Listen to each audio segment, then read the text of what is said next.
Hello friends, welcome to குறிஞ்சி கதம்பம். நாம் இன்றைக்கி ஸ்ட்ராபெரி ஜாம் எப்படி பண்ணுறதுன்னு பார்க்க போகிறோம். ஜஸ்ட்டு மூணு பொருள் போதும் இந்த ஸ்ட்ராபெரி ஜாம் செய்கிறதுக்கு.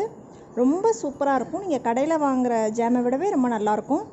யூஸ்வலாக குழந்தைங்க இன்றைக்கி ஜாம் ரொம்ப விரும்பி சாப்பிட்ற ஒரு பொருளாக தான் இருக்குது. ஆனால் தொடர்ந்து குழந்தைங்களுக்கு அதை கொடுக்கும்போது கண்டிப்பாக சளித்தொல்லை ஏற்படும். ஏன்னா அதில் அவ்வளோ கெமிக்கல்ஸ் ஆட் பண்ணுறாங்க, ப்ரிசர்வேட்டிவ்ஸ் ஆட் பண்ணுறாங்க. ஆனால் நீங்கள் இந்த மாதிரி வீட்டில் செஞ்சு கொடுத்தீங்கன்னா ஹெல்த்தியாகவும் இருக்கும், எந்த பிரச்சனையும் வராது.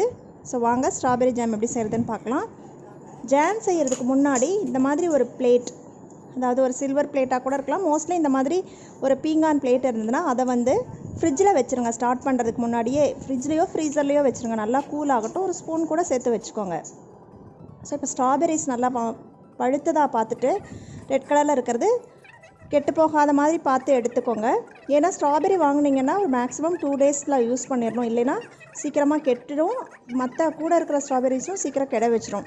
அதனால் பார்த்து எடுத்துகிட்டு மேலே இருக்கிற அந்த இலைகளெல்லாம் நீக்கி வச்சுக்கலாம். இந்த மாதிரி எல்லாத்தையும் க்ளீன் பண்ணி வச்சாச்சு. இப்போ இதில் தண்ணி ஊற்றி ஒரு 5 நிமிடங்கள் ஊற விட்டுருங்க. கொஞ்சம் நேரம் ஊறிச்சினா தான் அதுக்கு மேலே இருக்கிற தூசியெல்லாம் போகும். ஸோ 5 நிமிஷம் ஊறினதுக்கப்புறம் ஒரு 2 முறை கழுவியாச்சு. இப்போ இந்த ஸ்ட்ராபெரிஸை போட்டு நம்ம அரைச்சி எடுத்துக்க போகிறோம். உங்களுக்கு நல்லா கூழ் மாதிரி வேணும். ஜாம் இடையில பீசஸ் இருக்கக்கூடாதுன்னு நினச்சிங்கன்னா பொடிசாக கட் பண்ணி போட்டு அரைச்சிக்கிட்டிங்கன்னா நல்லா ஃபைன் பேஸ்ட்டாக அரைச்சிக்கும். நான் இன்றைக்கி கொஞ்சம் கோர்ஸ் பேஸ்ட் மாதிரி தான் அரைக்கிறேன். பாருங்கள், ரொம்ப ஃபைனாக அரைக்கல, கொஞ்சம் ஸ்ட்ராபெரி இருக்கிற மாதிரி அரைச்சிருக்கேன். ஸோ நான்ஸ்டிக் கடாய் இருந்ததுன்னா எடுத்துக்கோங்க. அரைச்ச ஸ்ட்ராபெரி கூழ் விழுது. இன்றைக்கி 3 கப் எடுக்கிறேன். இல்லை தண்ணி ஊற்றாமல் வெறும் ஸ்ட்ராபெரி மட்டும்தான் அரைச்சிருக்கோம், தண்ணி ஊற்றக்கூடாது. ஸோ ஸ்ட்ராபெரி விழுது 3 கப் அப்படின்னா எந்த கப்பில் விழுது அளந்தீங்களோ அதே கப்பில் 1 கப் அளவு சர்க்கரை. இதுதான் அளவு. ஸ்ட்ராபெரி அளவு கிடையாது, எவ்வளோ ஸ்ட்ராபெரி வேணாலும் நீங்கள் யூஸ் பண்ணிக்கலாம். 3க்கு 1, 3 கப் ஸ்ட்ராபெரினா 1 கப் சர்க்கரை சேர்த்து நல்லா மிக்ஸ் பண்ணிக்கோங்க. சர்க்கரை கரையட்டும். மூடி வைக்காதீங்க. மூடி வச்சிங்கன்னா பொங்கி வழிஞ்சிரும் கீழே. அதனால் ஓப்பன்லேயே வச்சுக்கோங்க. ஸோ ஓரளவு சர்க்கரை கறந்ததுக்கப்புறமா ரொம்ப பெரிய ஸ்ட்ராபெரி இருந்ததுன்னா அதை மட்டும் இந்த மாதிரி மேஷ் பண்ணிக்கோங்க. ரொம்ப பெருசாக இருந்ததுன்னா மட்டும் மேஷ் பண்ணிக்கோங்க. ஸோ நல்லா மெல்ட் ஆனதுக்கப்புறம் இந்த மாதிரி ஒரு 1/2 லெமன், அதாவது 1 டேபிள் ஸ்பூன் அளவு லெமன் ஜூஸ் வர மாதிரி பிழிஞ்சு விட்டுக்கோங்க. இல்லைன்னா என்ன ஆகும்னா சர்க்கரை கிறிஸ்டலைஸ் ஆயிரும். ஒரு கம்பி பதம் வந்ததுக்கப்புறம் கெட்டி ஆயிரும். அதனால் இந்த மாதிரி லெமன் ஜூஸ் பிழிஞ்சிக்கலாம். அது மாதிரி லெமன் ஜூஸ் பிழியறதுனால என்ன ஆகும்னா கெட்டும் போகாது ஜாம். ஸோ இப்போ என்ன பண்ணோன்னா, இப்போ நல்லா ஓரளவு கெட்டி ஆயிடுச்சு.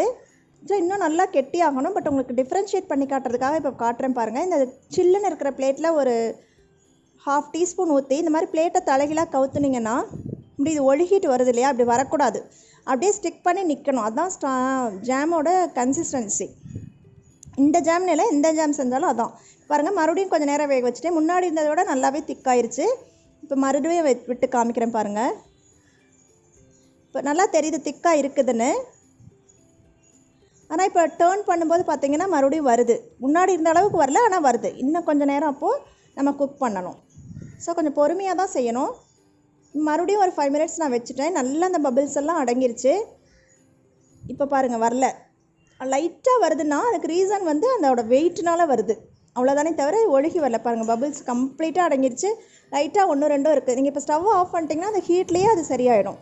நீங்கள் நார்மலாக கரண்டியில் எடுத்து இப்படி விட்டிங்கனாலே டக்குன்னு விழுகாமல் பொறுமையாக விழுந்ததுனாலே கரெக்டுன்னு அர்த்தம். ஸோ இது நல்லா ஆற வச்சுட்டு ஸ்டெர்லைஸ் பண்ண கண்ணாடி பாட்டில்ஸில் நீங்கள் போட்டு வச்சிட்டிங்கன்னா கெட்டே போகாது. பாருங்கள், சூப்பராக ரெடி ஆயிடுச்சு.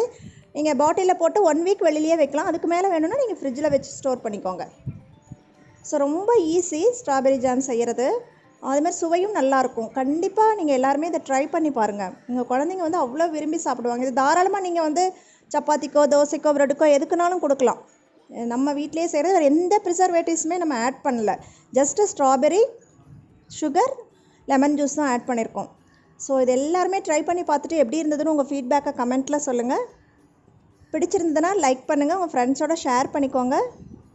இது வரைக்கும் நம்ம சேனலுக்கு சப்ஸ்கிரைப் பண்ணலைன்னா மறக்காமல் சப்ஸ்கிரைப் பண்ணுங்கள். தேங்க்ஸ் ஃபார் வாட்சிங். வாழ்க வளமுடன்.